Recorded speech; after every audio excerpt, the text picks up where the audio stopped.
Şu an burada olmana inanamıyorum. Nasıl ölmüş olabilirsin ya? Nasıl? Gerçek olamaz.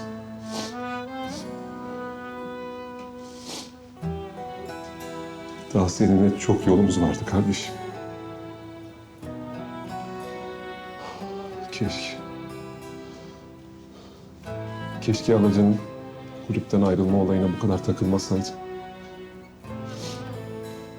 Senin de bu parti fikri gelmezdi hakkında. İşine gücüne bakıyor olurdun. Ve bundan hiçbir olmazdı.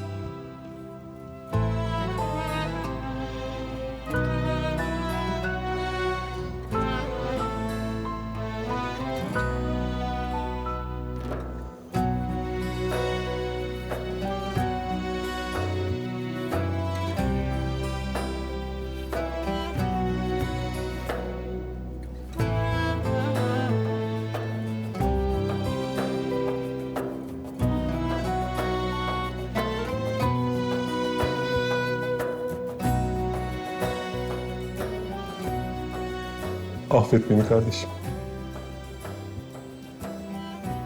Yüzüne bakmaya cesaretim yok.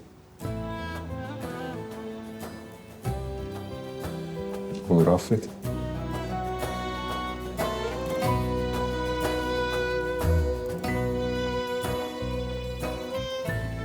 Kusura bakmayın hocam. Artık götürmemiz lazım.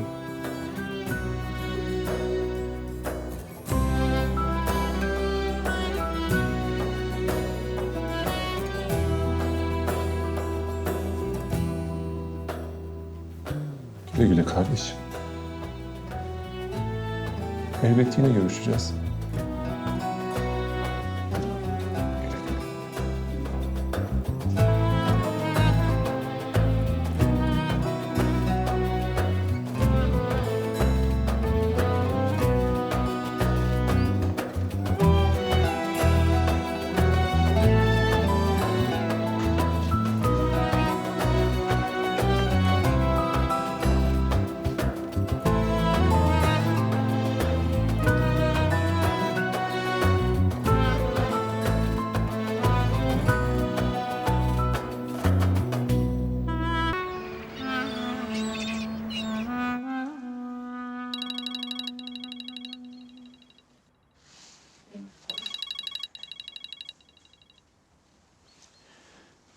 Evet. Buldun mu yerini?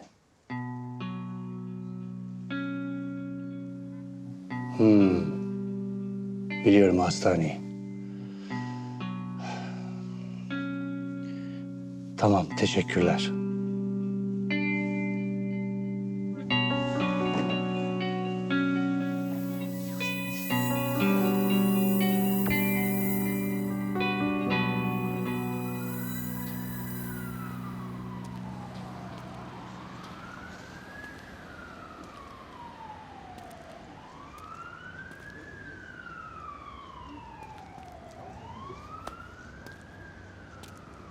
Çok üzgünüm abi, çok. Çağrı bunu hiç hak etmedi. Neden böyle oldu abi? Bilmiyorum Gökhan. Hayat bazı soruların cevaplarını sonradan verir bize. Yaşayacağız ve öğreneceğiz. Bakalım hayat bize daha neler öğretecek. Vallahi ben anlamıyorum ya. Çıldıracağım en sonunda. Hadi ama. Yapma oğlum böyle. Zaten zor tutuyorum kendimi. Bilmiyorum abi. Gerçekten ben artık hiçbir şey bilmiyorum. Ben ne yapayım ha? Söyle ne yapayım? En güzel günlerimiz geçti Çağrı'yla. O olmasaydı Amerika'da sersefil olmuştum. Yediğimiz, içtiğimiz ayrı gitmezdi. Ailesi beni evlatları gibi görürdü.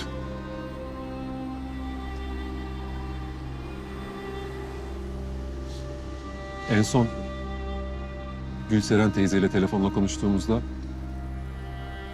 oğlum sana emanet dedi. Ne diyeceğim ben şimdi ona? Ha? Ya Tolga abi? Ona nasıl söyleyeceğim kardeşinin öldüğünü? Ha? Abi.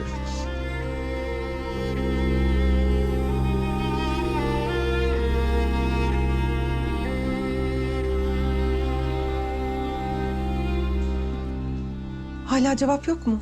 Yok, ulaşamıyorum.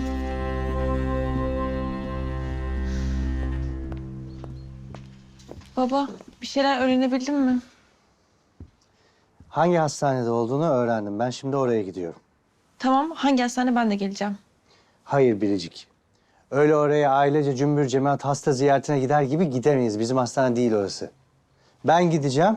Her şeyi öğreneceğim. Siz de benden haber bekleyeceksiniz. Baba lütfen, Kenan'ın yanında olmak istiyorum. Biricik ısrar etme. Bir bildiğim var ki söylüyorum. Kızım, babam böyle diyorsa vardır bir bildiği. Tamam, peki baba.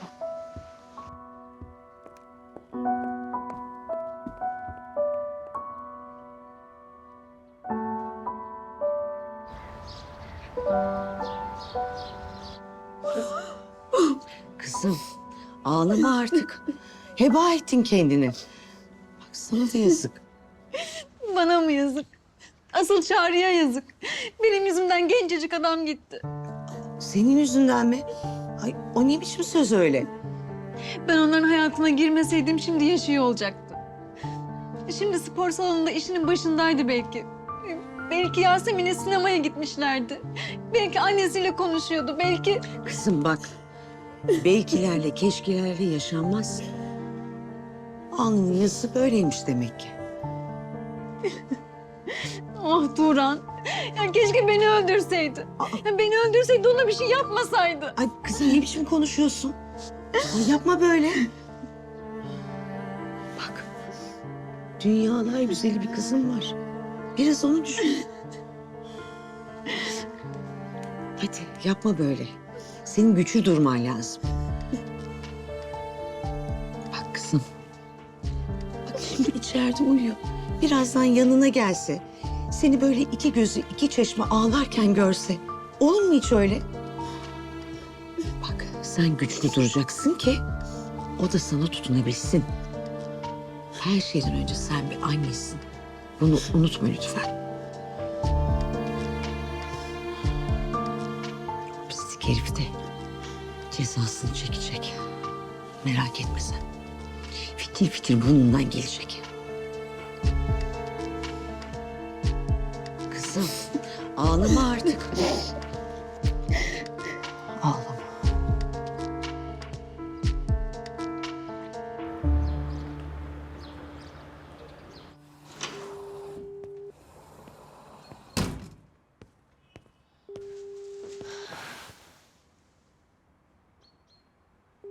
Alo, Pınar'cığım müsait misin? Evet, dinliyorum canım. Tam olarak bir bilgi yok elimizde. Ama babam Çağrı'nın kaldığı hastaneyi öğrenmiş. Hatta oraya gidiyor şimdi. Hangi hastaneymiş? Bana da söylemedi ama babam bir gelişme olsa arayacakmış. Ya ne diyorum, sen acaba bir arayıp nerede olduklarını öğrensen mi? Tamam, tamam canım, denerim tabii. Bir haber alırsam da ararım mutlaka. Tamam, tamam o zaman haberleşiriz canım. Tamam o zaman, haberleşiriz canım. Görüşürüz.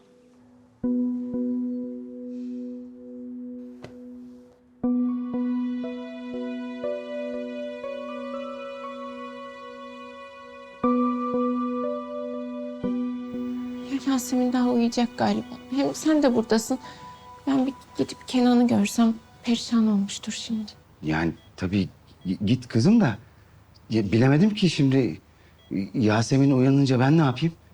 Yani uyandığında seni görmek ister haliyle. Doğru diyorsun, haklısın. Ben Yasemin uyanınca giderim Kenan'ın yanına. Ha iyi olur. Hem Kenan yalnız değil ki. Yanında Gökhan var.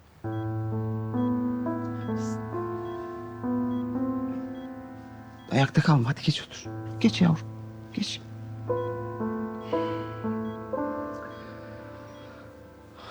Ah be alacağım.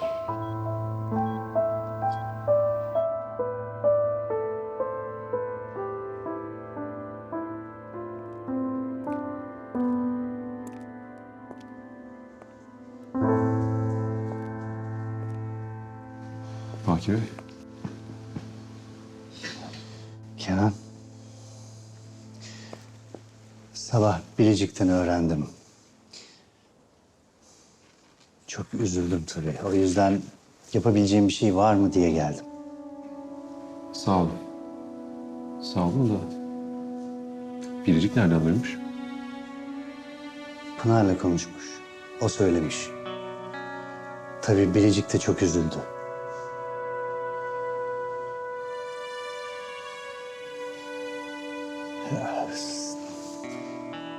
Niye buraya getirdiniz? Keşke bizim hastaneye getirseydiniz. Özel olarak ilgilenirdik arkadaşınla. Ambulansın yakın hastane neresiyse oraya getirmiş. Ben de o esnada orada olmadığım için müdahale edemedim.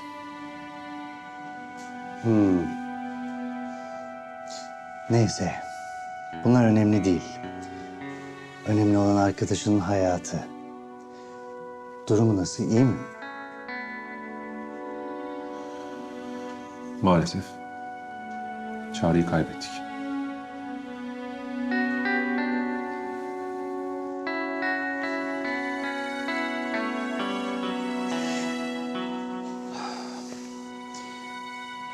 Çok üzüldüm. Başın sağ olsun. Sağ olun Baki Bey.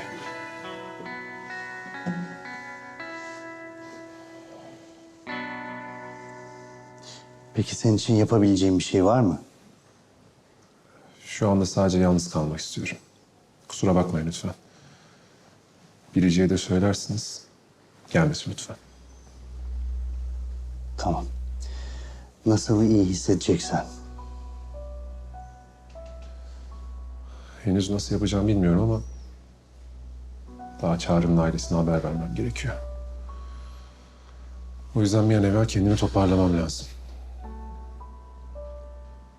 Yaşadığım acı yüzünden birilerinin gelip de beni teselli etmesini istemiyorum. Seni anlıyorum. Hiç merak etme. Nasıl istiyorsan her şey öyle olacak. Tekrar başın sağ olsun.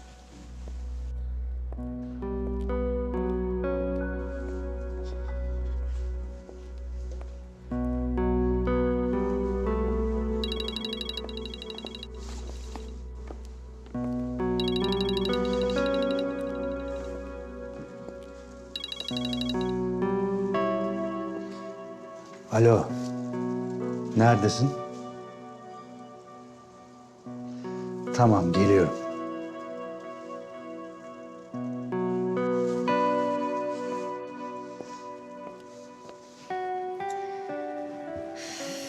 Nerede bu salak herif ya?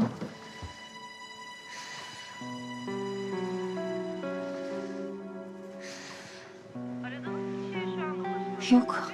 Hala kapalı telefonum. Neler olduğunu bir bilsem. Ya bu geri zekalı Turan yakalandıysa o zaman mahvolursun Pınar ya, bitersin. Başka yardımcı olabileceğim bir şey var mıydı? Yok. Her şey için teşekkürler.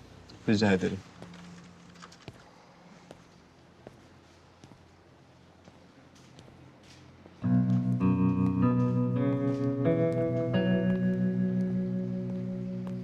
Benzettim herhalde.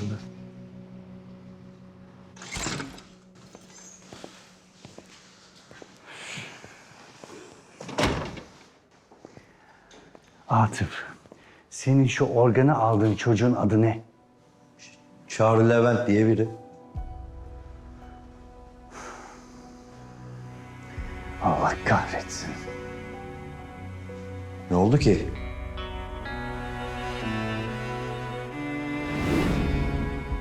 Emin misin? Güzel. Bak bu çok iyi haber. Bence sen bunu çok çabuk halledersin. Tamam, sana güveniyorum.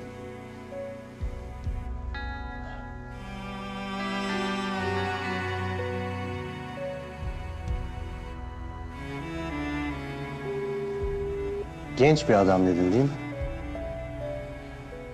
Ve organ hiç zarar görmemiş, doğru mu? Peki kan ve doku uyumu tutuyor mu?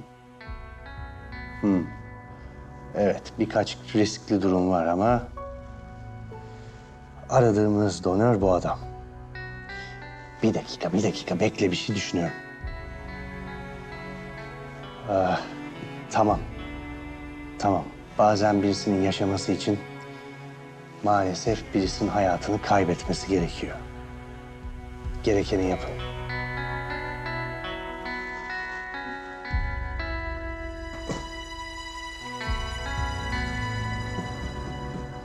Hastanın durumu zaten çok iyi değil. Bu kadar uygun bir donör bulmuşken bekletmek olmaz.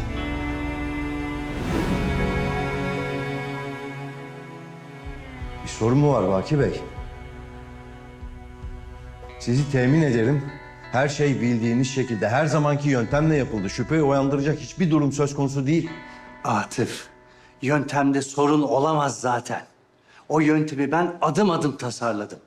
Sorun ölen kişide. Ölen kişi de mi? Ölen çocuk tanıdık çıktı. Bu iyi olmadı işte. Güvenlik kameraları her zamanki gibi operasyon sırasında bozulmuş muydu? Evet, merak etmeyin. Kameralardan hiçbir sıkıntı çıkmaz. Peki sen bu çocuğun karaciğerinin ne kadarını aldın? İşte %70-80 kadarını. Operasyondan sonra kaç dakika daha yaşadı bu çocuk? Ölmesi bir iki saat sürdü. Onda da şüphe uyandıracak hiçbir durum yok. Yani hiç şüphe uyandıracak hiçbir şey olmadı mı? Hayır Baki Bey. Atıf, sen yine de her şeyi en baştan teker teker incele. En ufak bir ihtimali bile düşünmeliyiz. Tamam Baki Bey. Beni bilgilendirirsin. Emredersiniz.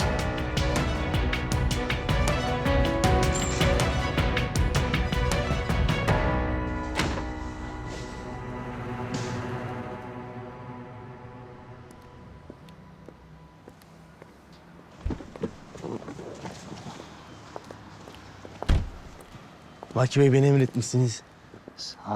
Salih. Hani ulan sana her şeyi anlatmıştı bu adam? Anlamadım Baki Bey. Anlamadın değil mi? Anlamadın. Anlatayım. Eskiden sana bir iş verirdim. En küçük ayrıntısına, detayına kadar öğrenirdin onu. Şimdi sana bir iş veriyorum. En önemli noktasını bile öğrenemiyorsun. Baki Bey, ne kusurum olduysa söyleyin. Hemen telafi edeyim onu. Salih, her şeyi en baştan öğreneceksin. Olup bittikten sonra değil. Senin bu sorguladığın çakal var ya, o Kenan'ın arkadaşını bıçaklamış. Kenan Bey'in arkadaşı mı? Kenan Bey'in arkadaşı mı? Adı ne biliyor musun? Çağrı. Çağrı Levent. Ne oldu biliyor musun adama Salih? Öldü lan adam, öldü. Anladın mı? Adam öldü lan. İşini doğru düzgün yap. Elindeki adam etrafta kasap gibi elinde bıçak dolaşıyor. Adam bıçaklıyor. Senin haberin yok. Eskiden sen bu elinle vurdun mu deminin bile tozunu çıkarırdın. Şimdi pamuk gibi olmuş elin. Affedersiniz Baki Bey. Ben Konuşma, cevap verme bana. İşini yap. Şimdi o adamın yanına git. Parmaklarını mı kırarsın? Bacaklarını mı kırarsın? Dişlerini mi sökersin? Ne yaparsan yap. Konuştur o adamı. Anladın mı? anladım Baki Bey. Hadi kaybol gözümün önünden.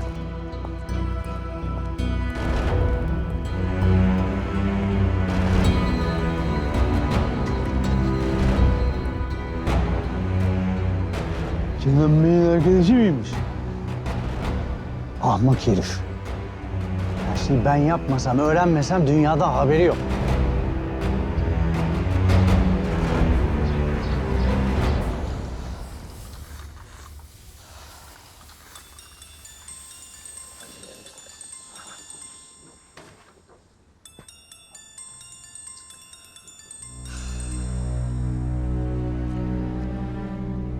Ben seni sonra arayacağım. Şu an müsait değilim.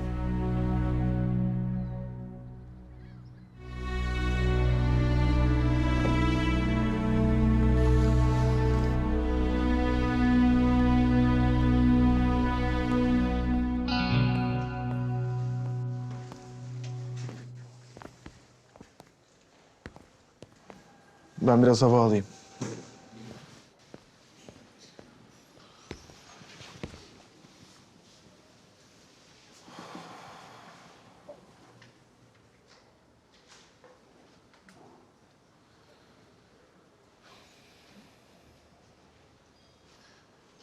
Önceleri böyle şeyler hep başkalarının başına gelir sanırdım.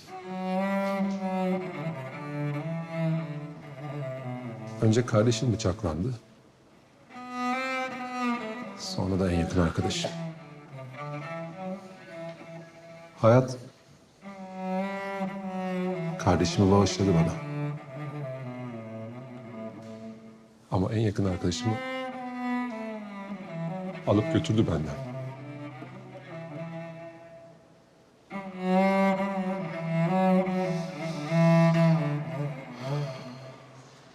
Peki biz nasıl başa çıkacağız bunlarla? Başa çıkamayacağız.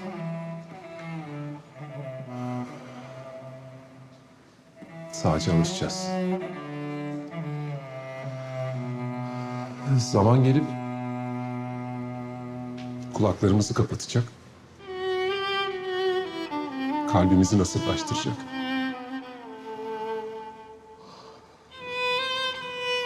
Bu şekilde alışacağız.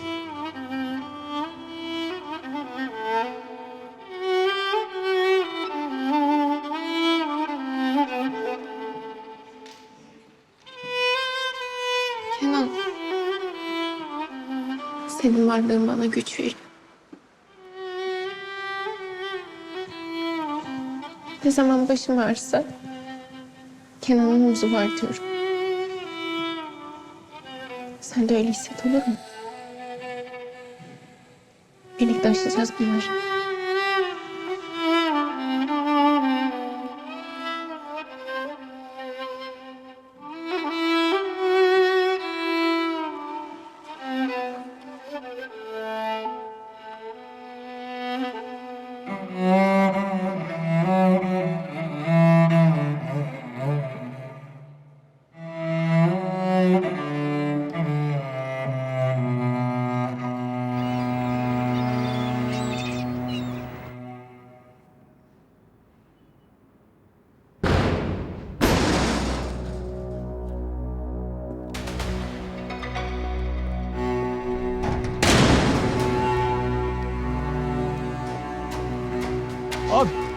Bana bak lan. Abi ne yaptım gene ben ya? Mahallede gezip tozdun çakalarla mı karıştırıyorsun lan sen beni? Oyarım lan seni. Abi hiçbir şey anlamıyorum. Ne demek istiyorsun abi? Ben bütün gün burada oturdum, hiçbir şey yapmadım abi. Turan. Turan. Oğlum sen bu işlediğin suçlardan yırtmak için deli numarası falan mı yapıyorsun lan? He? Burası mahkeme değil aslanım. Onu mahkemede hakime yaparsın. Tabii ondan öncesini kesip doğramazsan. Abi niye kızdın bana gene sen ya? Abi ben ne yaptım? Her şeyi anlatmadım mı sana? Gözünü seveyim abi. Anlattım her şeyi ben sana ya. Demek her şeyi anlattın. Oğlum adam bıçaklamışsın lan. Onu niye söylemiyorsun? Abi ne bileyim önemli olduğunu ya. Yani ara sıra adam bıçaklıyorum abi ben. Bu son olayı diyorsan... Abi bir anda çıktı karşıma vurdu abi. Mecbur kaldım. Mecburiyetten bıçakladım. Abi mecbur kaldım. Yemin ederim mecbur kaldım abi. Abi gözünü seveyim. Anlattım abi her şeyi. Demek ara sıra adam bıçaklıyorsun ha Turan. Sen benden bir daha bir şey gizle. Yok. Senin o parmaklarını keserim. Hadi bakalım. Psikopat kimmiş görelim. Abi.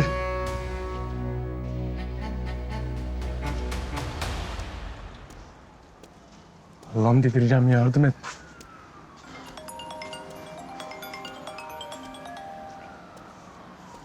Efendim Pınar, efendim ne var?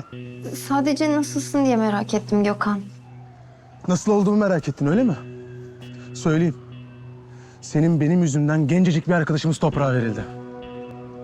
İkimizin yaptığı kötülüklerden dolayı gencecik insan kara toprağa girecek Pınar. Birazcık vicdanın varsa söyle. Nasıl olmalıyım? Gökhan, ben seni merak ediyorum yine de elimde değil. Merak etme Pınar. İyi olmayacağım. Bundan sonra hiç iyi olmayacağım.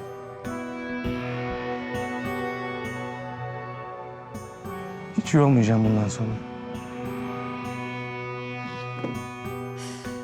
Ne yapacağım ben şimdi ya, ne yapacağım? Bu salak herif ya yakalandıysa, ya her şeyi konuşursa? O zaman mahvolurum. Umarım bir gerizekalılık yapmadan o külüstürle kaçmayı başarmışsındır Turan. Yok burada böylece bekleyemem. Gidip bir şeyler yapmam lazım.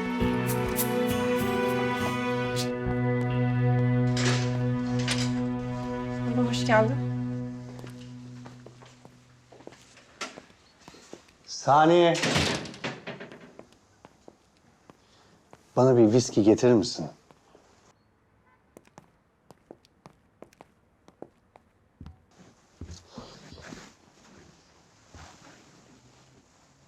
Baba, ne oldu? Çağrı'dan haber var mı?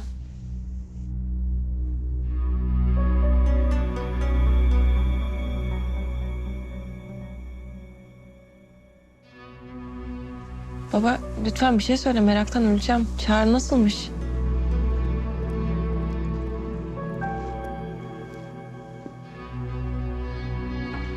Sağ ol Saniye. Afiyet olsun efendim.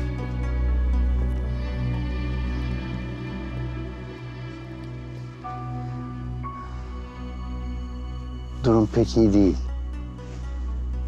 Biricik. Maalesef Çağrı hayatını kaybetmiş.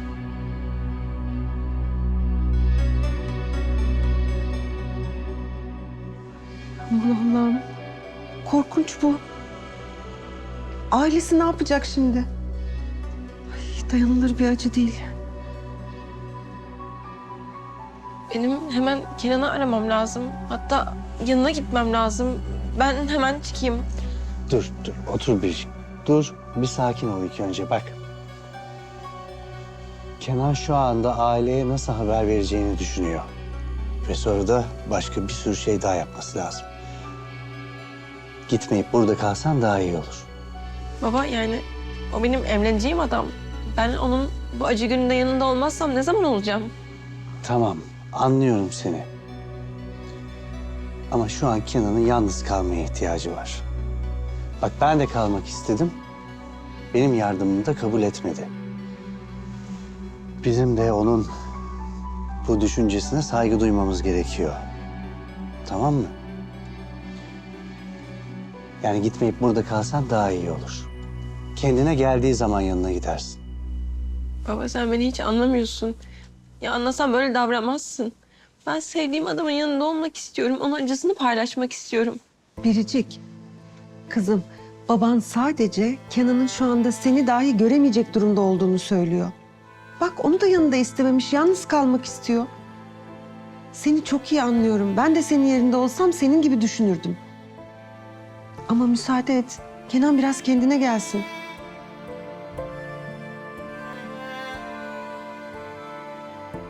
Prensesim hadi arkana yaslan. Biraz sakinleş. Düşün. Eminim daha sağlıklı kararlar vereceksin. Hiçbir şey düşünmek istemiyorum.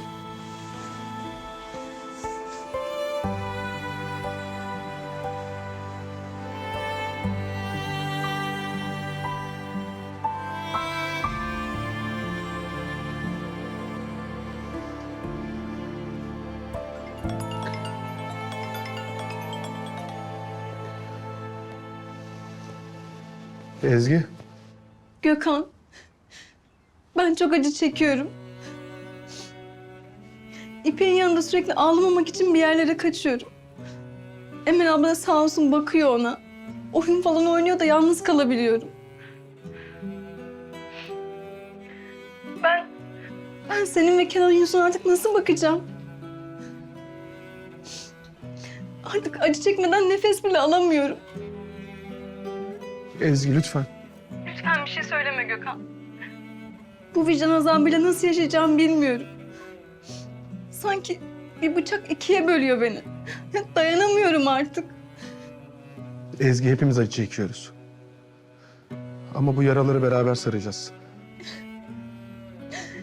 Eğer ben olmasaydım böyle bir yara olmayacaktı.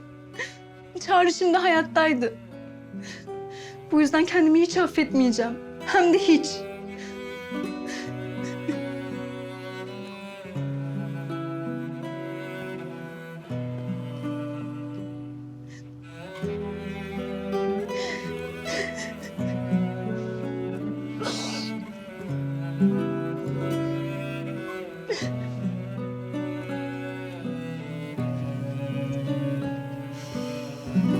Böyle geri zekalı biriyle işbirliği yaparsan olacağı budur Pınar. Yani al kaç işte şu arabayı, al kaç yani. Bunu akıl edememiş kadar geri zekalı olamazsın ya.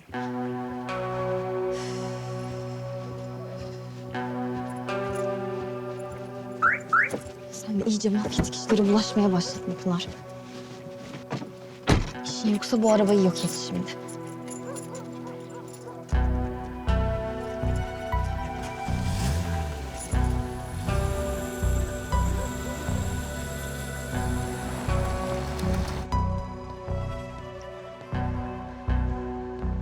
Alaca nerede? Yasemin yanına çıktı az önce. Ben de az önce Ezgi ile konuştum. Sesi çok kötü geliyordu. Bunları sonra konuşalım mı kardeşim? Abi lütfen ya. Kız zaten perişan halde. Manyağın teki peşine takıldıysa kızın suçu ne? Gökhan, haklı olsa bile şu anda bunları sağlıklı düşünebilecek bir halde değilim. Tamam mı? Acı çeken insan acılarıyla düşünür. Biz ne kadar üzülüyorsak o da o kadar üzülüyor abi.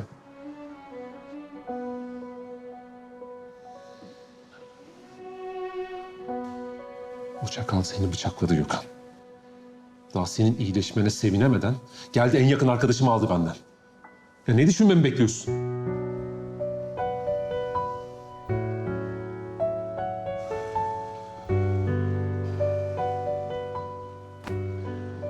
Bak kardeşim. Sadece biraz zamana ihtiyacım var. Sadece biraz zaman. Üzerime bir dağ devrildi. Altından bir günde kalkmamı bekleme lütfen.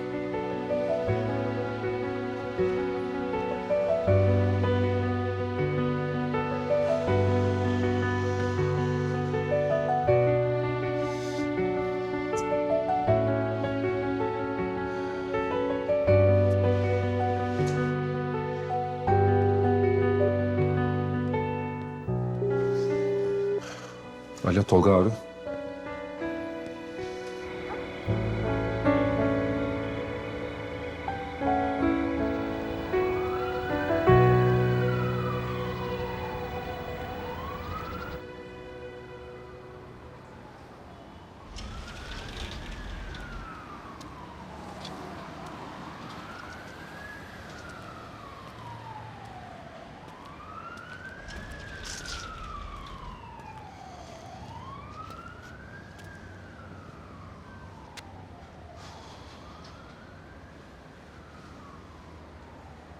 Gülseren teyze bu acıyı nasıl atlatacak? Hiçbir zaman atlatmayacak. Atlatamayacak. Ne kadar ömrü kaldıysa bu acıyla beraber yaşayacak.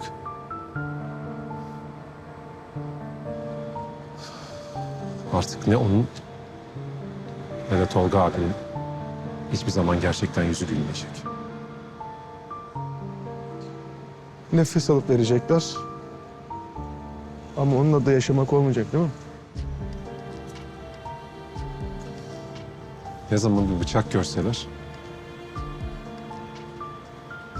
bu bıçak onların kalbine saplanacak. Abi bu şerefsiz var ya, herkesin hayatını mahvetti. Senin, benim, Gülseren teyzenin, Tolga abinin, Yasemin'in. Ve şimdi elini kolunu sallaya sallaya dolaşıyor.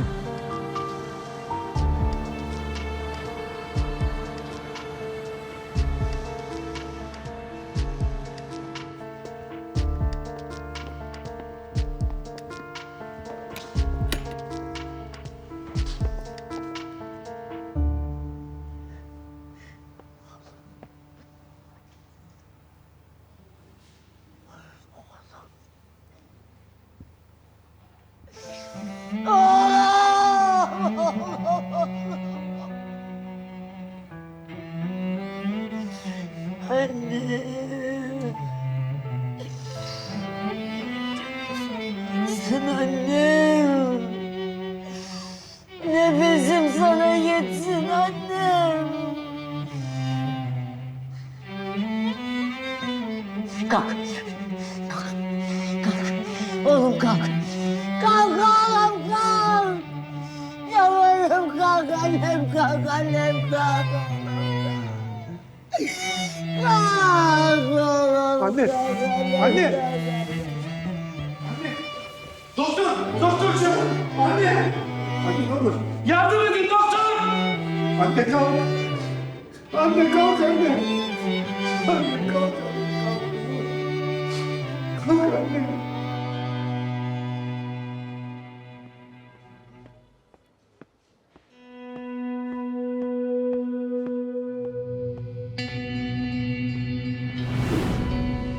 Çok üzgünüm. Maalesef Çağrı'yı kaybettik. Hocam, hani her şey yolunda gidiyordu? Ameliyat başarılı geçmişti. Yani şimdi ne oldu böyle birdenbire? İnanın ben de bilmiyorum. Değerleri anlamadığımız şekilde hızla düştü. Üzgünüm. Çok üzgünüm.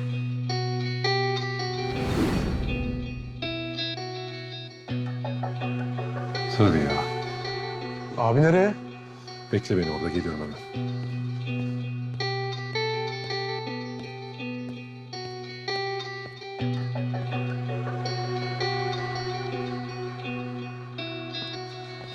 Orhan Hocam, Ah Kenan Hocam buyurun.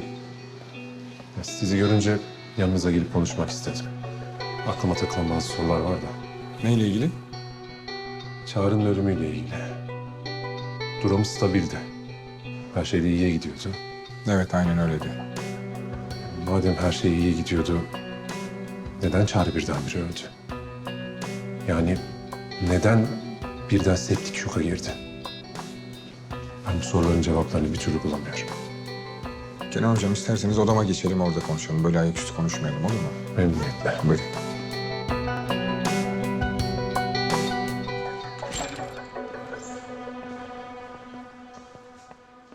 Buyurun hocam.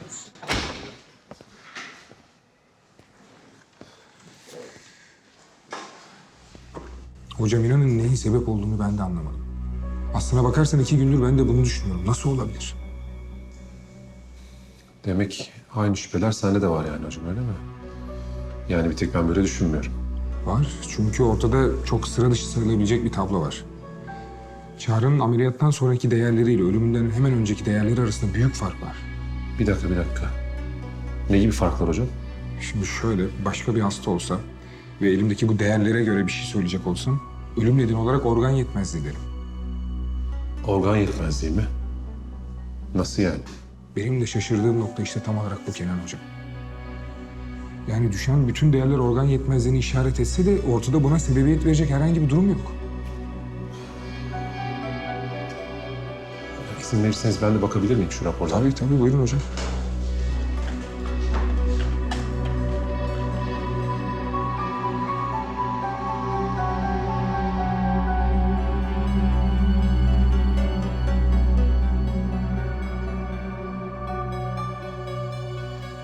Haklıymışsınız hocam.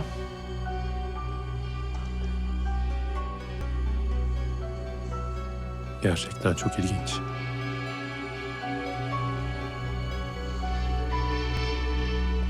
Ha Gökhan. Ya boş ver abi şimdi nereye gittiğimi. Tolga abiler geldi mi? Hah tamam. Şimdi sen Tolga abiyi de alıp hemen bahçeye iniyorsun. Ben de 10 dakikaya geliyorum. Ya soru sorma da dediğimi yap hadi.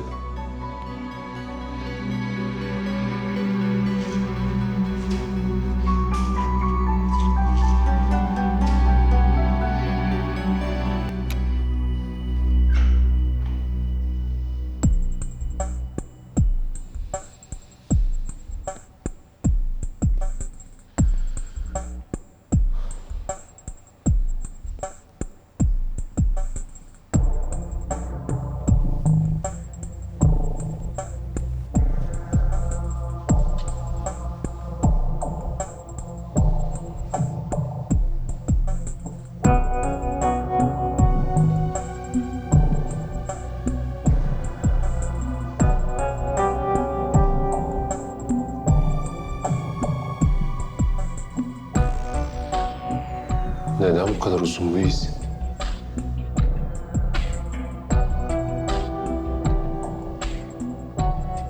İki farklı dikiş izi.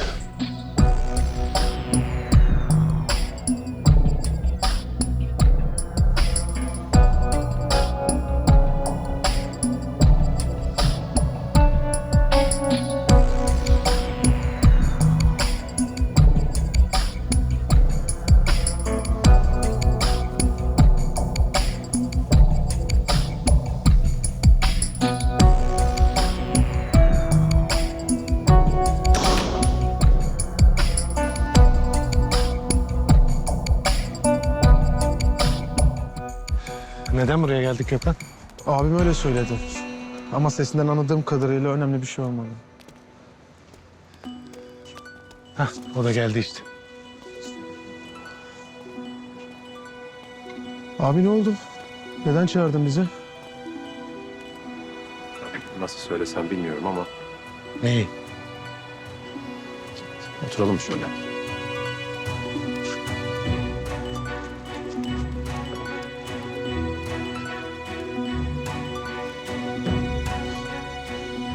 Ya Tolga abi. Çağrı'nın ölüm sebebiyle alakalı uyuşmayan bazı şeyler var. O yüzden çağırdım sizi buraya. Konuşmamız lazım. Bir dakika. Ya bu ne demek oluyor Kenan? Nasıl uyuşmayan bir şeyler var? Yani Çağrı'nın ölümüyle ilgili bazı şüphelerim var. Nasıl yani? Henüz kesin bir şey yok ama kanıtlamamız lazım. Bunun için de otopsi gerekiyor. Kenan, bir dakika. Yani şimdi benim kardeşim bıçaklandığı için ölmedi mi? Bence hayır. Çağrı öldürüldü.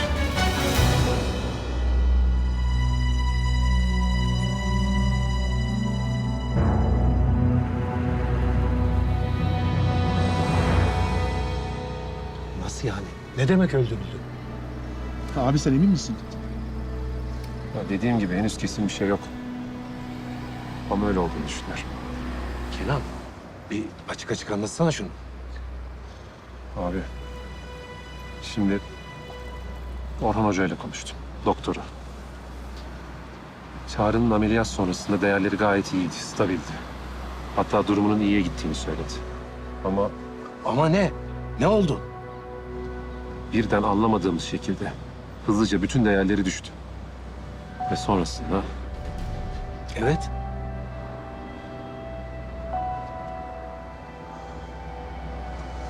Abi diyelim ki dediklerin doğru. Peki öldürüldüğünü nasıl biliyorsun?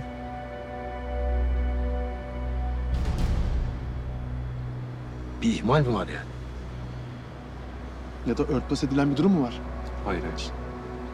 Ne ihmal ne de örtbas edilen bir durum yok. Kasıt var. Kasıt mı? Evet. Çağrı kasıtla öldürüldü. Kenan, bu nasıl olabilir kardeşim? Çağrı'yı kim neden öldürsün ki? Abi niye olduğunu ben de henüz bilmiyorum. Ama öldüren kişi hastaneden olduğu aşikar. Nasıl yani? Hastaneden derken? Şöyle söyleyeyim. Çağrı'nın değerlerinin aniden değişmesi beklenmedik bir durum. Ben de o yüzden bunu Orhan Hoca'ya sordum. O da başka durumdaki bir hasta olsaydı ölüm sebebi olarak organ yetmezliğiyle açıkladı. Organ yetmezliği mi? Ama Çağrı'da böyle bir durum yok ki. Evet, ben de o yüzden raporları yeniden inceledim. Orhan Hoca ile hemfikiriz. Yani şunu mu demek istiyorsun sen? Aldığı darbe organlarından birine gelse sonuç bu olacaktı. Onun gibi bir şey. Hastalar farklı sebeplerden dolayı da organ yetmezliği yaşayabilirler.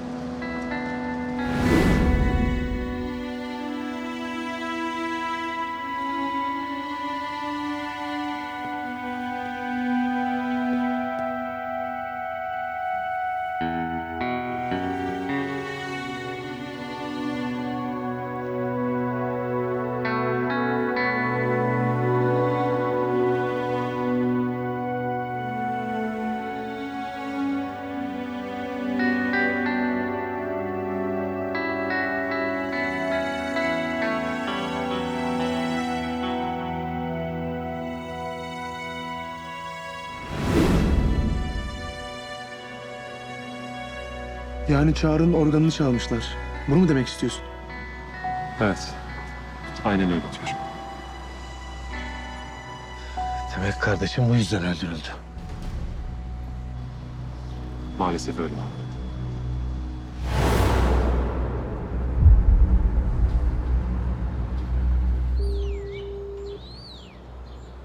Hadi Kenan aç şu telefonu artık.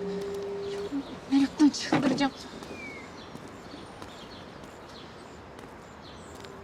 Ya Alacap. Yapma kendine artık bunu ya. Tüm gün molalarda bir kenara çekilip ağladın. Yemeğini de yememişsin zaten. Sana da yazık. Yemin ederim. Kenan perişan halde ve ben hiçbir şey yapamıyorum. Yani seni gayet iyi anlıyorum da. Ya onun yanında olup acısını paylaşmak istiyorsun. Hem de nasıl? Ama buradayım işte mecbur. Yanında olmak, teselli vermek istiyorum ama tek yapabildiğim şey aramak. Onu da açmıyor zaten. Belki de şu an yapabileceğin en iyi şey onu yalnız bırakmak. Olamaz. Bilemiyorum. Ya, yanında olmak istiyorum.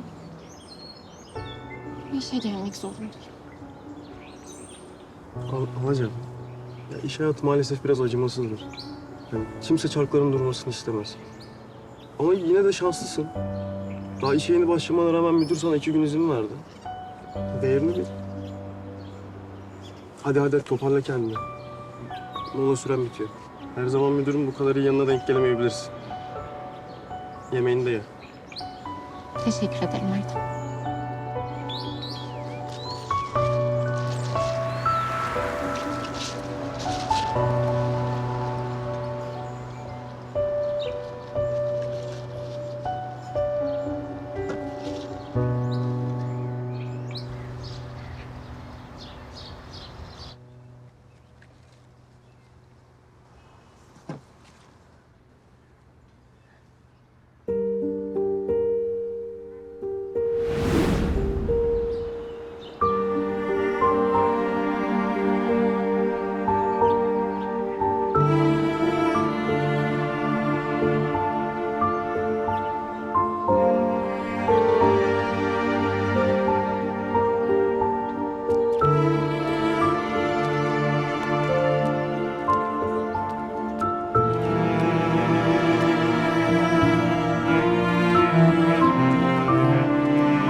Başka bir arzunuz var mıydı efendim?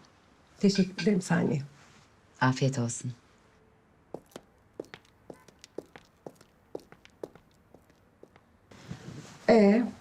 Kenan'dan haber var mı? Toparlayabilmiş mi kendini? Maalesef yok. Hala telefonlarına cevap vermiyor. Yani çocuk tabii bu durumdan sonra toparlayamaz ki. Çok zor, çok. Maalesef. Bir de tabii cenaze işlemleri var. Büyük ihtimalle onlarla da Kenan ilgileniyor. Ay yazık.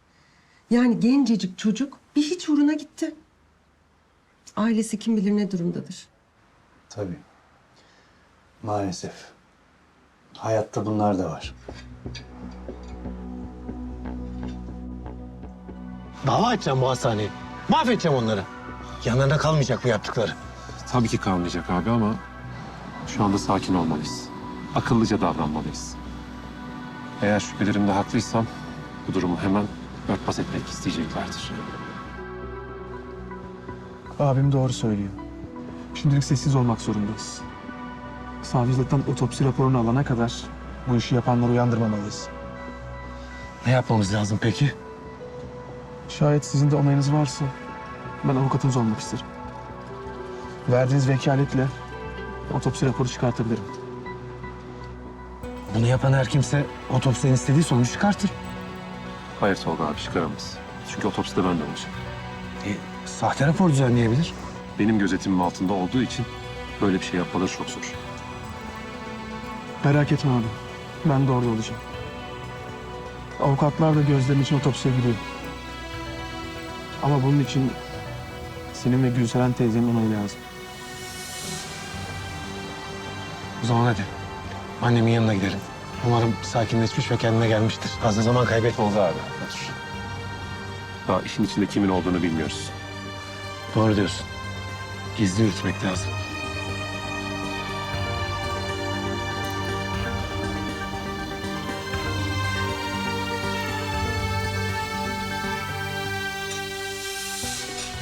Evet hanımlar, size afiyet olsun. Ben çalışma odama gidiyorum. Bugün evden çalışacağım da. Tamam hayatım, sen işine bak.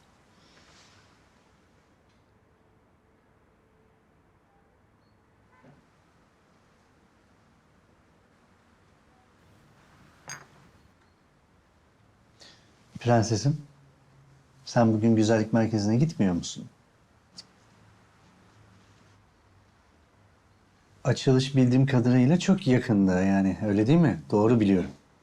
Yo evet, az kaldı. Öyle değil mi Biricik? Yani evet yakında. Ama ben aklım Kenan'dayken bir şeyle uğraşmak istemiyorum. Canım bir şey yapmak istemiyor, anlasanıza.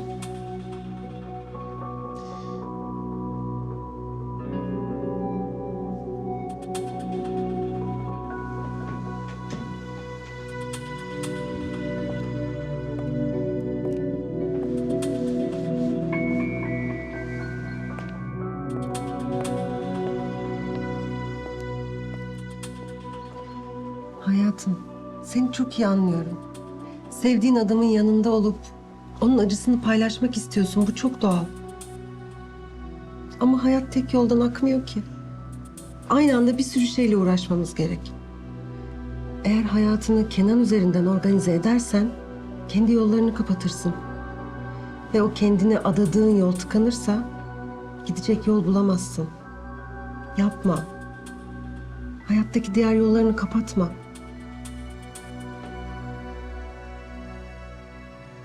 Haklısın anne. Hem belki başka bir şeyle uğraşmak kafamı dağıtır. Kesinlikle. Ne diyorsun? Gidecek misin güzellik merkezine? Tamam, gideyim. Bana da iyi gelecek. Teşekkür ederim, iyi ki varsın anne. Canım kızım. Her zaman yanındayım.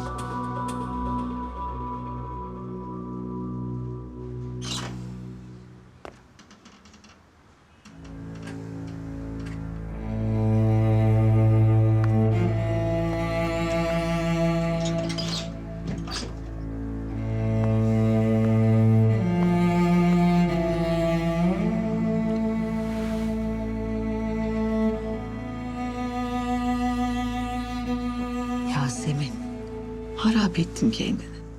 Günlerdir ağzına 2 lokma bir şey koymadın be kızım. Bak hasta olacaksın. Olayım. Hasta mı? Belki ben de ölürüm. Ağzından gel alsın. O ne biçim söz öyle? Hadi gel, gel içeri gidelim. Artık her şey o kadar anlamsız ki. Boşuna yaşıyorum. Ne yemek yemek, ne bir şey yap. İçimden gelmiyor. Seni çok iyi anlıyorum. Ama zaman. Zaman her şeyin ilacı. Her şeyi zamana bırak. Zamanla geçer mi diyorsun? Geçmez. Öyle bir acı ki tarif edemem. Hadi ama ağlama bak, sil gözünün yaşını. Hadi canım. Hadi gel bak içeri geçelim. Hı? Sevdiğin yemeklerden yaptım. Hadi. Hadi kırma beni. Hatırım için. Lütfen bana dokunma Emel teyze. İstemiyorum.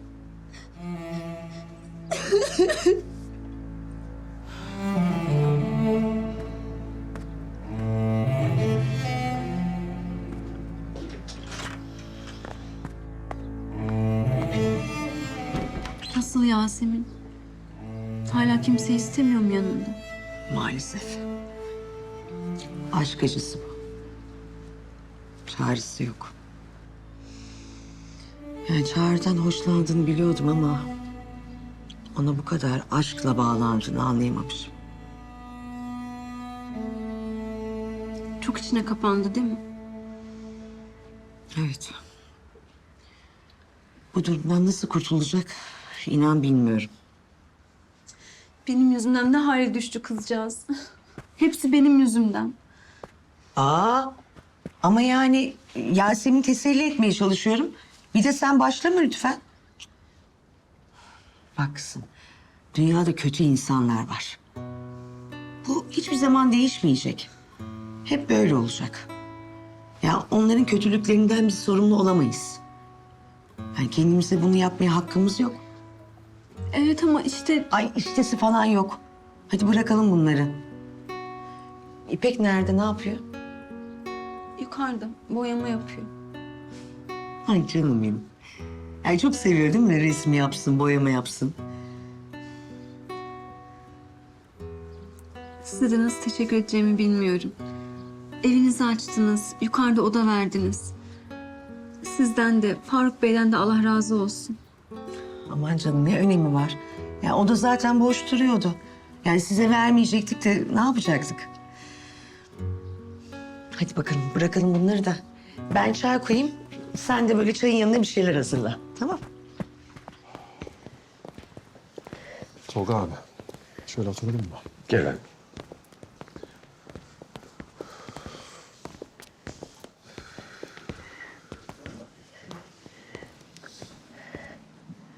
İyi getirdiniz beni buraya. Niye beni oğlumun yanından aldınız, uzaklaştırdınız? Ayrılmam ki zaten. Ben onu yalnız bırakamam ki.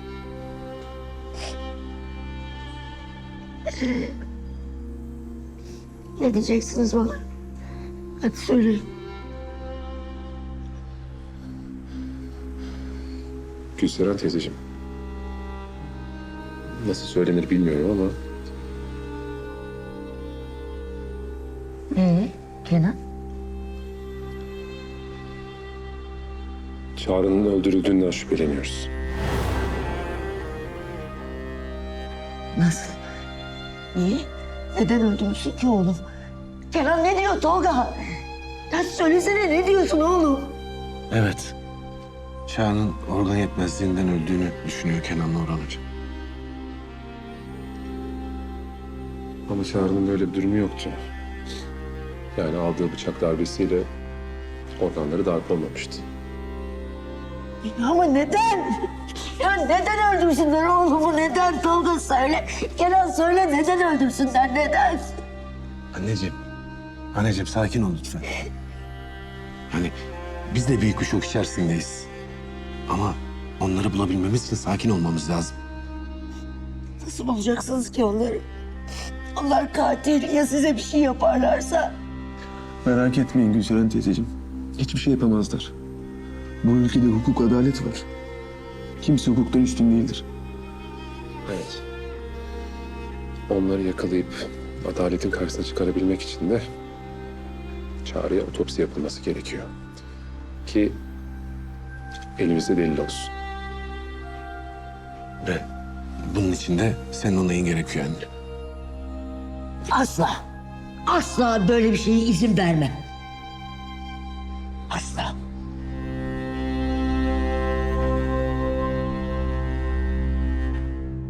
Alo, Atıf.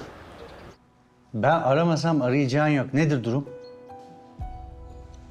Ben de tam sizi arayacaktım Baki Bey. Ya tamam bana açıklama yapma. Durum nedir onu söyle. Her şey kontrol altında. Peki ailesi nasıl bir tepki verdi? Annesi haberi duyunca fenalaştı tabii. Biz de bir süre odaya çıkardık. Sonra kendisine gelince çıkışını yaptık. Yani düşündüğümüzün dışında bir durum söz konusu değil. Peki cenaze için çıkış işlemlerini başlattılar mı? Henüz bir işlem başlatmadılar ama Cenazeyi Amerika'ya götüreceklerine dair bir duyum aldım. Bir iki gün içinde işlemleri başlatırlar diye düşünüyorum. tamam. beni her şeyden haberdar et mutlaka. Tabii ki Baki Bey. Bir daha benim arayıp sormamı bekleme. Bir gelişme olursa hemen ara.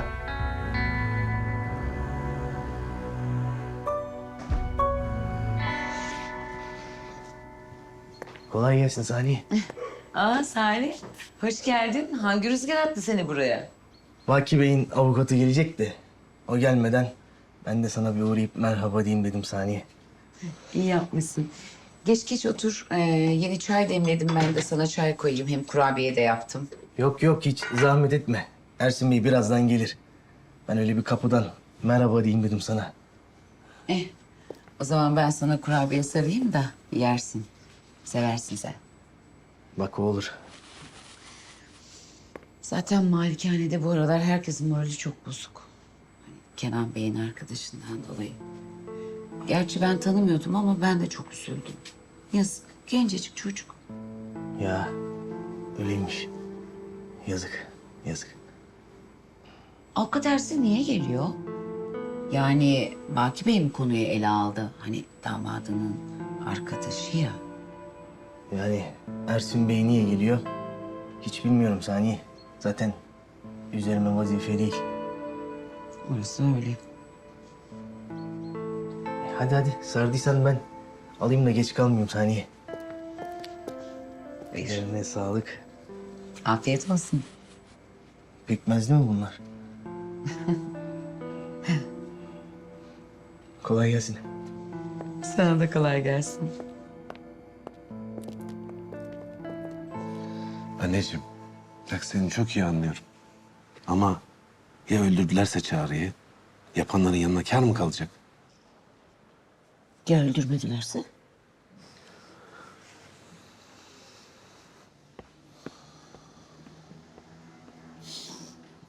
Gerisini hiç unutmam. Bisikletten düşmüş. Eli, kolu, bacağı kan içinde eve geldi. Mikrop kapmasın diye. Tentürdüğün bile sürmedim ben canı yanmasın diye. Üfleye sürdüm. Şimdi o içeride huzur içinde uyurken gelip onu birilerinin kesip biçmesine nasıl izin veririm? Ben canının yanmasına nasıl izin veririm? Peki ya öldürdülerse?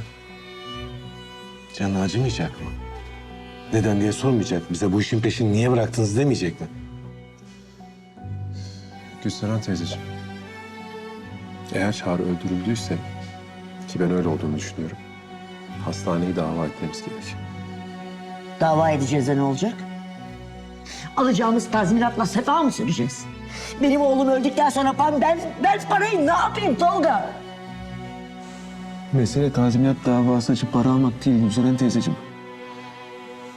Suçluları adaletin önüne çıkarmak. Ve yaptıklarının yanlarına kalmaması. Onlardan hesap soralım ki başkasına da aynı şeyi yapmak istemesinler anne. Eminim Çağrı da onu isteyecektir. Yeter.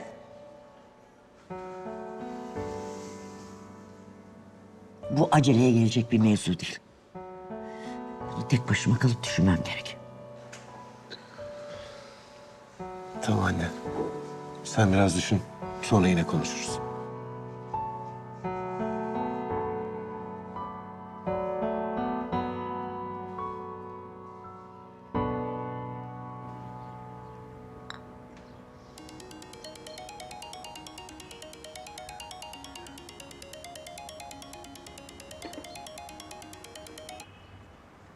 Efendim Kerim.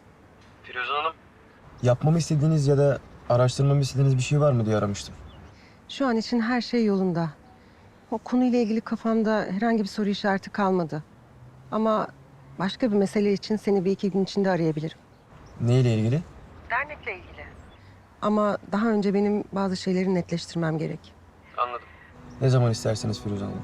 Arayacağım seni.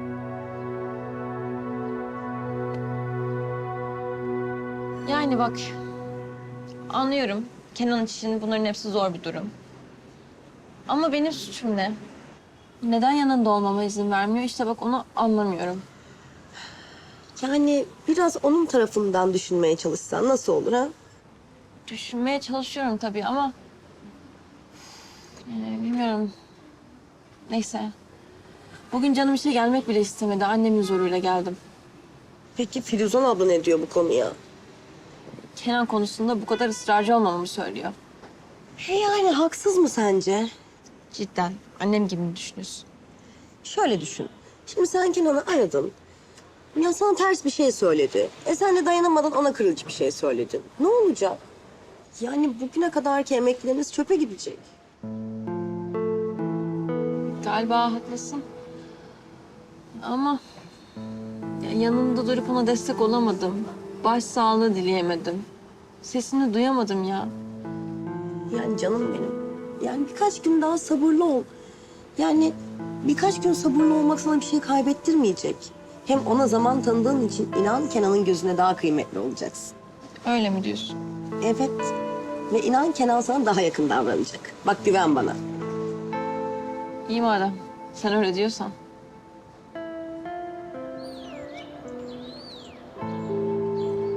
Alo. Anne ne yapıyorsunuz? Ne yapalım kızım? Ortalığı topladım, oturdum. Şimdi çay içiyorum. Yasemin nasıl peki? Onun yanında olamadığım için kendimi çok kötü hissediyorum. Kızım sen yoksan ben varım burada. Aklın burada kalmasın. Yasemin durgun hala. Ama toparlayacak. Sen işine bak. Hem sen molada mısın? Beni arıyorsun. Evet anneciğim moladayım tabii ki. Molada olmasam arar mıyım? Merak etme kimsenin laf söylemesine izin vermem. Aman kızım. Bak insanlar bir değişik. Herkes birbirinin kuyusunu kazıyor. Doğru diyorsun. Ezgi nasıl peki? Onlar ne yapıyor? Onlar odadalar. İpek'e en son masal okuyordu. Onun da durumu çok zor. İçi kan ağlıyor ama kızının yanında mutluluk rolü yapmak zorunda. Anne olmak kolay değil kızım. Hadi sen şimdi hiç merak etme, aklın burada kalmasın. Tamam mı, işine bak. İyi ki varsın anneciğim. Teşekkür ederim. Ben de işim biter bitmez geleceğim yanınıza. Tamam kızım, tamam. Hadi konuşuruz sonra. Tamam anneciğim görüşürüz.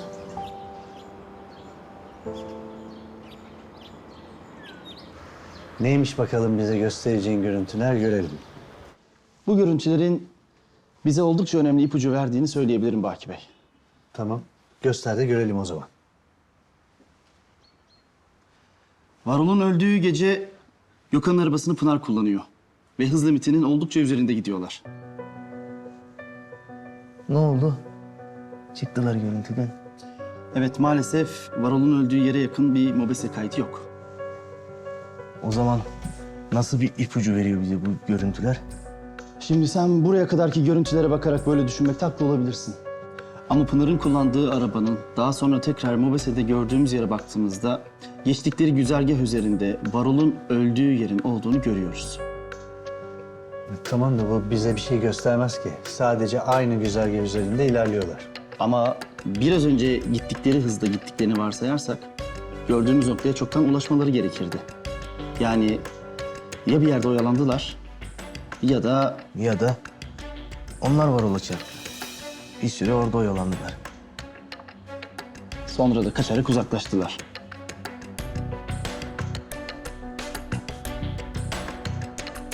Yani tabii böyle söyleyince mantıksız gelmiyor.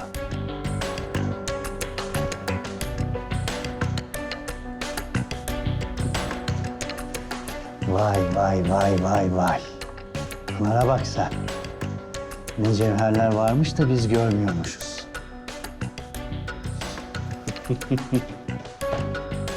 İşte buna içilir. Alo. Merhaba Murat komiserim. Nasılsınız?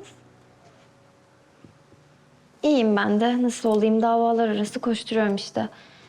Ya size şey soracaktım. Geçen gün vefat eden Çağrı Levent'in katil zanlısı hala yakalanmadı mı? Yakalanmadı yani.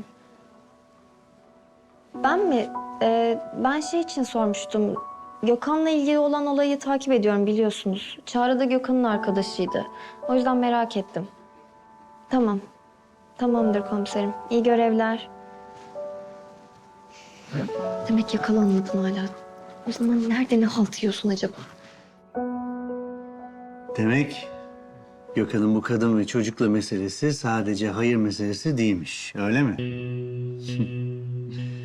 Ben de kaldı mı diyordum böyle iyi insan kendi kendime. Tam dediğiniz gibi Baki Bey. Ezgi Hanım o gece kazada ölen Varol'un karısı. Peki arabayı ne yapmışlar, kurtulmuşlar mı? Kayıtlarda herhangi bir satış işlemi görünmüyor. Arabayı parçalamış olabilirler Baki Bey. Sence Gökhan'da ya da Pınar'da o arabayı parçalayıp kurtulacak çap var mı Salih? Haklısınız, öyle bir çapları yok ama insan sıkışınca her şeyi yapabilir Baki Bey. İyi o zaman. Dört koldan araştırın bakalım. Şu arabaya ne yapmışlar öğrenelim.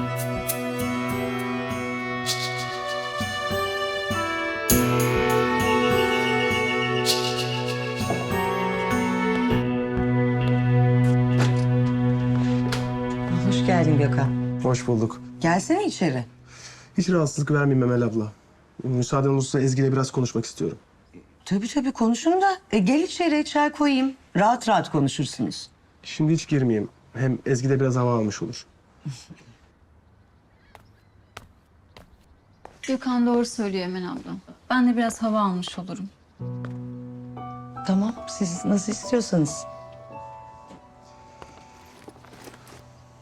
Görüşmek üzere. Görüşürüz.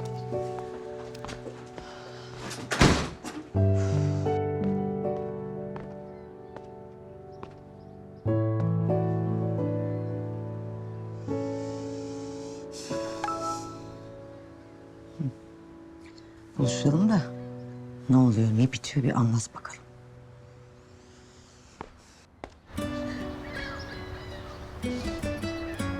Geceleri o gözüme uyku girmiyor. Bundan sonra hayatıma nasıl devam edeceğim bilmiyorum. Sadece İpek için yaşamak zorundayım diye düşünüyorum kendi kendime. Hadi ama Ezgi. Böyle olacağını nereden bilebilirdin ki? Herkes hayatında felaket yaşar. Bizim payımıza da bu düştü işte. Ben olmasaydım, o eve gelmeseydim payınıza böyle bir acı düşmeyecekti. Kendi halinize yaşayıp gidecektiniz. Senin felaket dediğin benim, başka kimse değil. Ezgi kendini suçlamaktan vazgeç artık. Kendimi suçlamaktan başka bir şey yapabilsem keşke. Yani hem her şeye sebep olup hem de hiçbir şey yapamamak beni kahrediyor. Ezgi sana anlatmadığım bir şey var. Gökhan, sen çok iyi bir insan olduğun için beni rahatlatmaya çalışıyorsun biliyorum. Ama ben her şeyin farkındayım. Boşuna yorma kendini. Ezgi şimdilik mutlaka aramızda kalması gereken çok önemli bir şey söyleyeceğim sana. Bunu anlattığım zaman neden kendini boş yere suçlu hissetme dediğimi daha iyi anlayacaksın.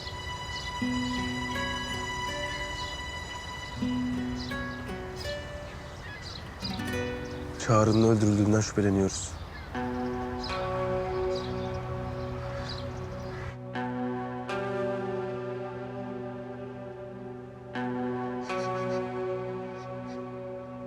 Sanki güzel bir rüya gibi son buldu her şey. Gitmeseydin keşke. Benimle kalsaydın Çağrı. Nasıl öldürüldü? Yani zaten Turan'ın bıçakladığından dolayı... Evet. Ameliyat başarılı geçti. Daha sonra onu biri veya birileri öldürdü.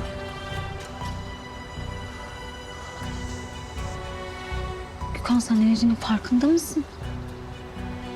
Kim niye Çağrı'yı öldürmek istesin? Bilmiyoruz. Düşündükçe kafayı yiyecek gibi oluyoruz.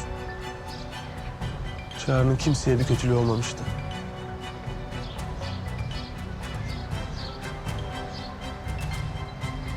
Bu anlattıkların doğru bile olsa... Turan onu bıçaklamasaydı...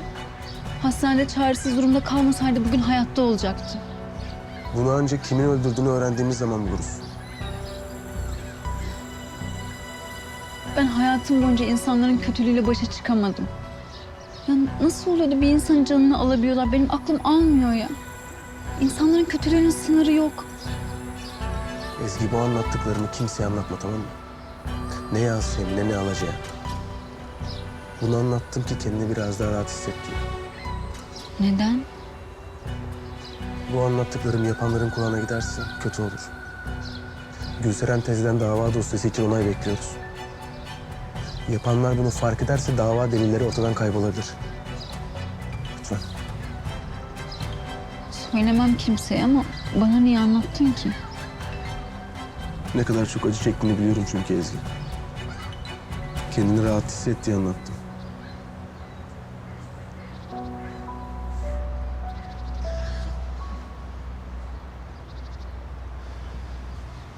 Çok teşekkür ederim Gökhan. Çok teşekkür ederim.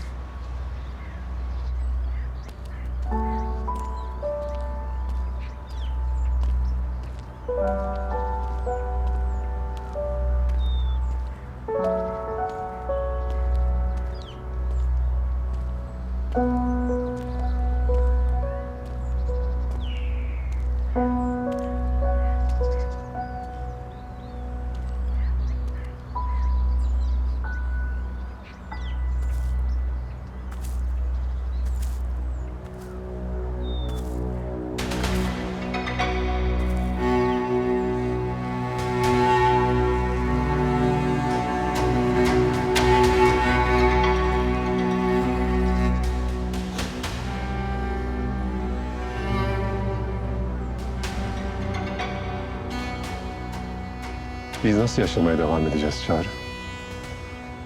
Canımız yanmadan.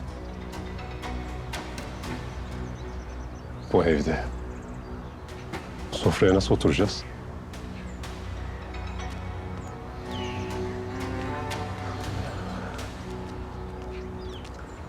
Ne zaman buraya baksam orada yatıyor olacaksın. Bir tek katillerini bulursam oradan kalkacaksın. Oradan kalkıp kalbimizdeki kabrine yatacaksın.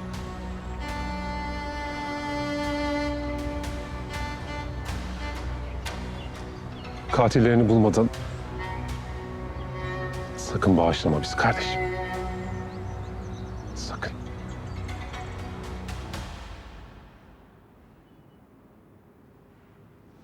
Abi, bir bardak su verin, gözünüzü seveyim. Hiç vicdan yok mu sizde? Ha? Öleceğim susuzluktan. Bir bardak su ver abi. Vay, vicdandan bahseden adama bak sen. Kuyruğun sıkışınca aman diliyorsun. Maşallah. Ne dedik be abi? Bir bardak su istedik alt taraf. Dilim damağım kurudu abi. Gözünü seveyim, bir bardak su ver abi. Tamam tamam. O kadar vicdansız değiliz. İtin uğursuzun teki de olsan da bir bardak suyu hak ediyorsun.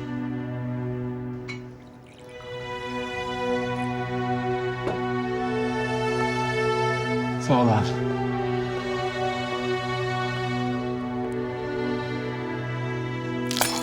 Dalga mı geçiyorsun lan sen benimle?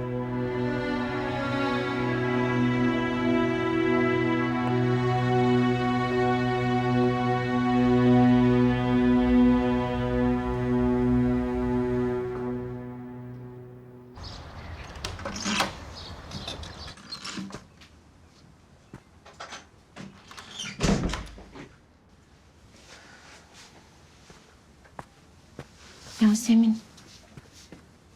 Yasemin bak hiçbir şey de yememişsin. Böyle yaparsan açlıktan öleceksin.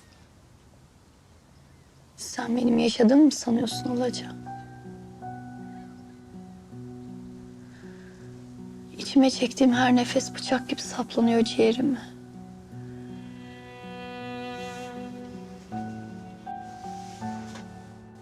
Benim de canım çok yanıyor Yasemin. En yakın arkadaşım sevgilisini, sevgilim en yakın arkadaşını kaybettim. Sizi düşünmekten Çağrı'nın yasını tutamıyorum bile.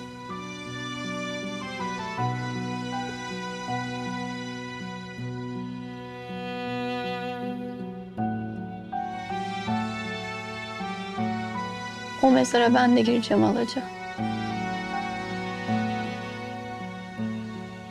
Benim için yapacak hiçbir şey yok artık.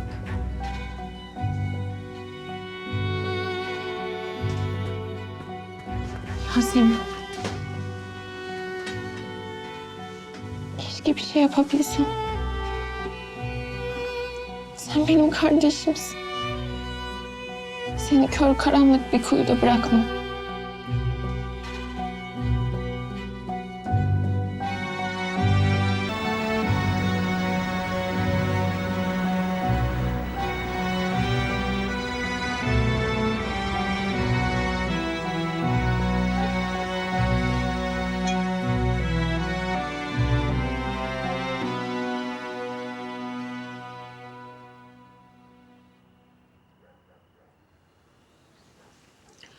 Ezgi, İpek nerede? Yemeğe gelmeyecek mi?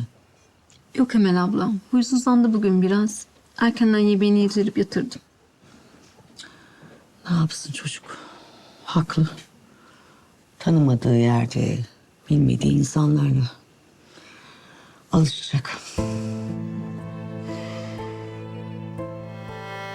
Yok. Yok, bu böyle olmayacak. Ya bu kız hiçbir şey yemeyecek mi? Günlerce aç mı kalacak? Ay ne yapsın kızım? Allah kimseye vermesin yani kolay değil. Ya iyi de anne. Azıcık da olsa yemezse sağlığından olacak. Kızım, acısı daha çok taze. Zamanla. Beklemekten başka çaremiz yok.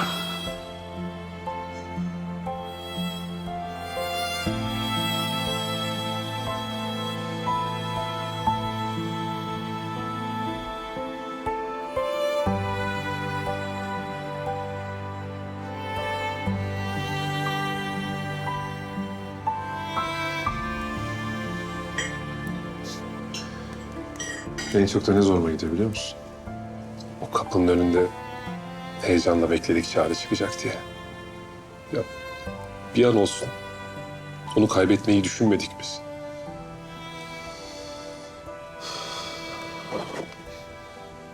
Biz o hastaneden Çağrı ile beraber çıkacağız diye plan yaparken meğer birileri başka planlar yapıyormuş.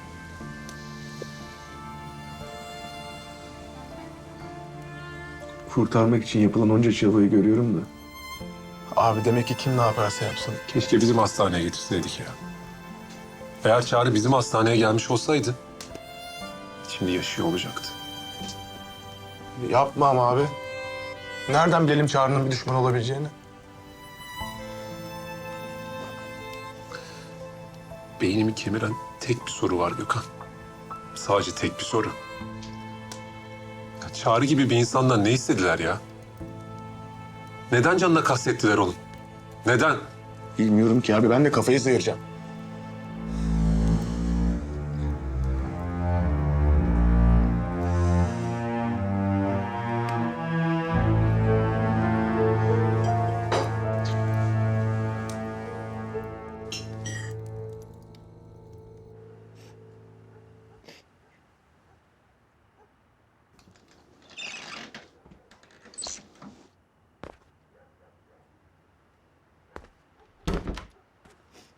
Alaca, neden karanlıkta oturuyorsun kızım? Farkında bile değilim baba. Sen ağlıyor musun? Sil şu gözyaşlarını. Vallahi sen böyle yapınca dünyam başıma yıkılıyor. Günler de geçecek mi baba? Alacağım. Güzel kızım. Hangi gecenin sabahı olmamış ki? Ha? İnsanlar böyle zamanlarda hayat durdu.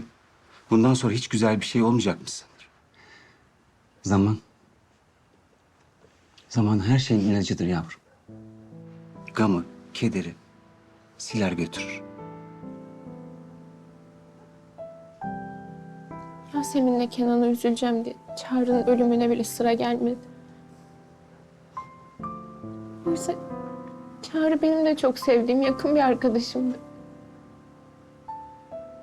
Sevdiklerimin yarasını sarabiliyorum. Ben arkadaşımın yasını tutabiliyorum. Karanlık kör bir kuyuda gibiyim baba. Benim güzel yürekli kızım. Sen küçükken de böyleydin. Kötü bir şey oldu mu günlerce üzülüp dururdun. Ama hayat böyle bir şey kızım. Kötülükler de var. Maalesef ki var.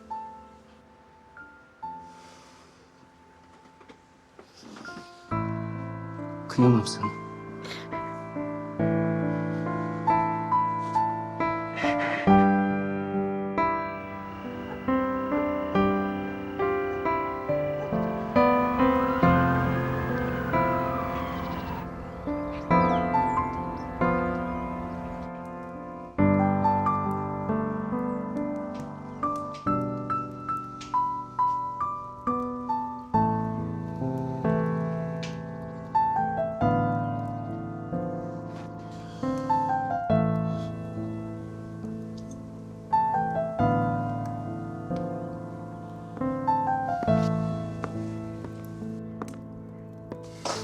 Abi uyumadın mı sen?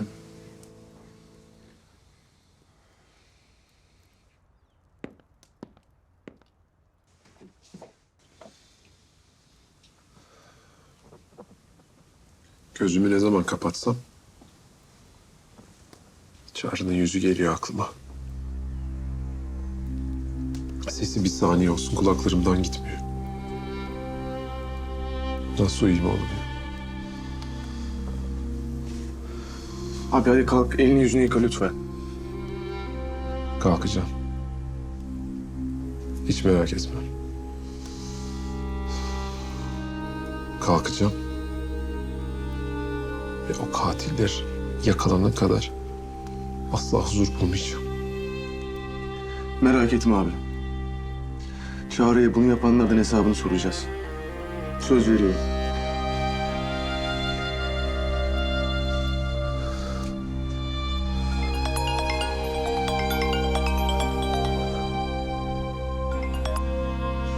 Efendim?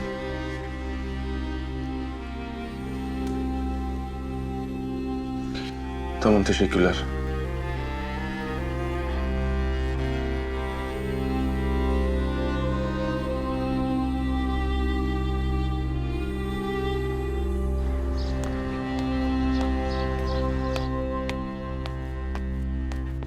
Ben de sana bakacaktım yukarı çıkıp.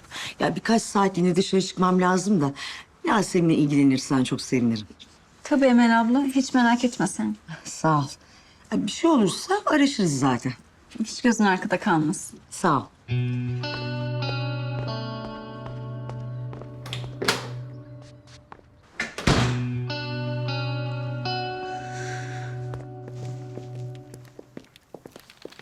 Günaydın Baki Bey. Gel Salih gel.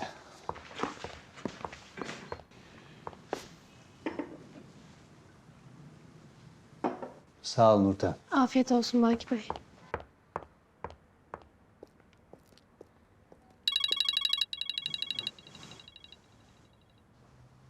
Cenazenin çıkmasıyla ilgili arıyor galiba. Alo Atıf. Ne oldu? Nedir durum? Cenaze çıkıyor mu? Hayır çıkmadı. Burada biraz işler karıştı da Baki Bey. Bir konuşmamız lazım. Tamam buradan söyle. Ya yüz yüze. Konuşmamız daha iyi olur. Her zamanki yerde buluşalım mı? Tamam tamam.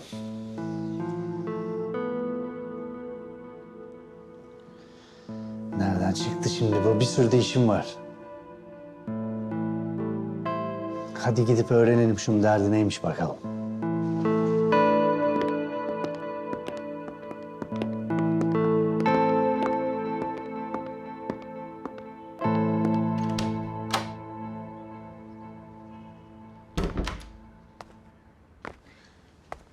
Sen olmayınca boğazımdan geçmedi. Yanına getireyim dedim kahvaltıyı. Sana ne benim kahvaltımdan? Üzerine vazife mi senin? Ben sadece seni düşündüğümden... Beni düşünseydin. Çağrı'nın ölümüne mani olurdun. Hem Çağrı'nın ölümüne neden oldun hem benim hayatımı mahvettin. Yasemin, Sen de gördün olan biteni. Yani her şey birden oldu. Ben ne yapabilirdim?